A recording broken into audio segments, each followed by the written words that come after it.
The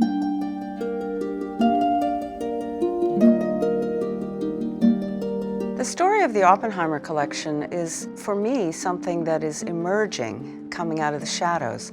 It's hard to imagine when you look at this collection of fragile Meissen porcelain that they had an incredible journey to the present day.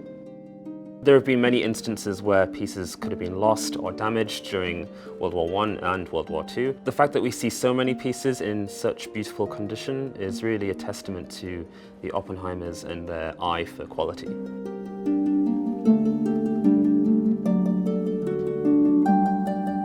The Oppenheimer Collection is a pre-war collection of early 18th century Meissen. It was formed by Margarethe and Franz Oppenheimer, who were a couple who lived in Berlin in the Tiergartenstrasse area. It's predominantly Meissen made from around its founding from 1710 all the way up to about 1740.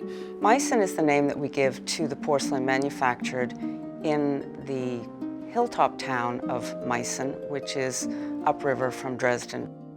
It was the first factory in Europe to understand how to make hard paste porcelain, as in Chinese porcelain, that was being imported into Europe for centuries. Prior to the invention of Meissen porcelain, what was produced in Europe was earthenware. This was a low-fired ceramic body. It was not waterproof or watertight. In the 18th century, these pieces were seen as white gold, almost as important, or if not more valuable than gold. The porcelain collected by the Oppenheimers, almost all of it has a royal provenance, and that's really extraordinary. It's fairly safe to presume that these pieces were destined to be for Augustus the Strong and his collection in the Japanese palace. The Japanese palace basically served to illustrate the achievements of Augustus the Strong in terms of architecture and collecting. The main floor was to be devoted entirely to porcelain from the Meissen porcelain manufactory. You don't encounter such amazing pieces on the market today. The only comparable pieces would be found in Dresden today, descending from that project.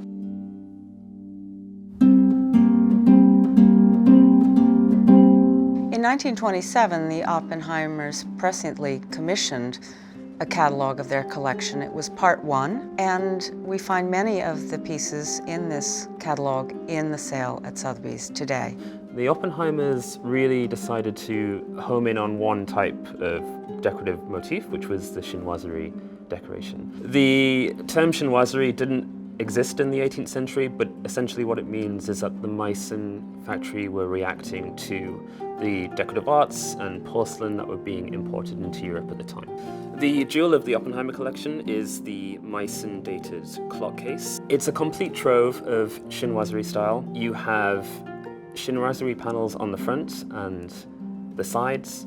The back, remarkably, is marked Meissen in underglazed blue and with the date 1727. We know of only a handful of pieces which are marked in this way. The top is surmounted with a figural group which represents Minerva and Arachne. There's a really rare celadon ground bottle vase in the sale. It's one of 5 that we believe were delivered to the Japanese palace in 1737. The front panel depicts a very stylized chinoiserie figure on horseback. The 2 side panels depict Indianische Blumen, and the back panel depicts birds perched in branches. Another highlight of the collection are 2 famille verte goblets made at Meissen. The unusual decoration is formed of different shades of green, panels of Butger luster, and iron red enameling. It's a really rare pattern. We know of only 6 pieces in total which are decorated in this way, including the 2 goblets which are in the Oppenheimer collection. Sotheby's is honoured to be selling this collection on behalf of the heirs of Franz and Margarethe Oppenheimer. The collection has been restituted to them by the Dutch government. Franz and Margarethe Oppenheimer lived in the centre of the collecting community in Berlin, and their neighbours were some of the greatest names of pre-war collecting in Germany. In early 20th century Berlin, not only were some of the great 19th century collections being broken up, but also the Dresden museums were deaccessioning works from the royal collections. And as a result, the Oppenheimers had the means and the opportunity to buy the very best of the very best. Franz Oppenheimer was from a Jewish background, and when the Nazis came in, they brought in anti-Semitic legislation policies, and it must have become really hard for them to live in Berlin. So they made the decision in 1936 to move from Berlin to what was then the comparative safety of Vienna. But then 2 years later, in March 1938, because they actually managed to leave Vienna the day before the Nazis marched in. So on the 11th of March 1938, they were able to get out from Vienna to Budapest, and then they arrived in New York. They took an apartment in the East 80s, very close to where I'm sitting now. Between 1936 and 1939, we know that this porcelain was acquired from the Oppenheimers by Fritz Mannheimer, who was a great collector based out of Amsterdam. He died very young in 1939, and on his death, the entire collection was sold by his creditors to Adolf Hitler's proposed museum in Linz in Austria.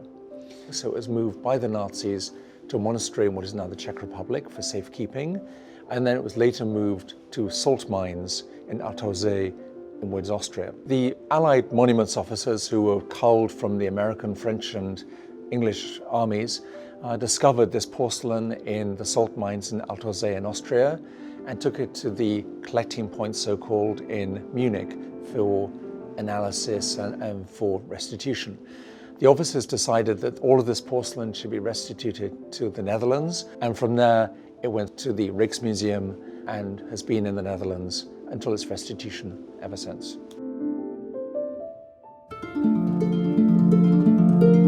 The Oppenheimer collection that's come to market is an opportunity to view the history of the Meissen manufactory through a new lens. I think it will be a long time before pieces of this type appear at auction again. So as a collector, it really is a once-in-a-lifetime opportunity.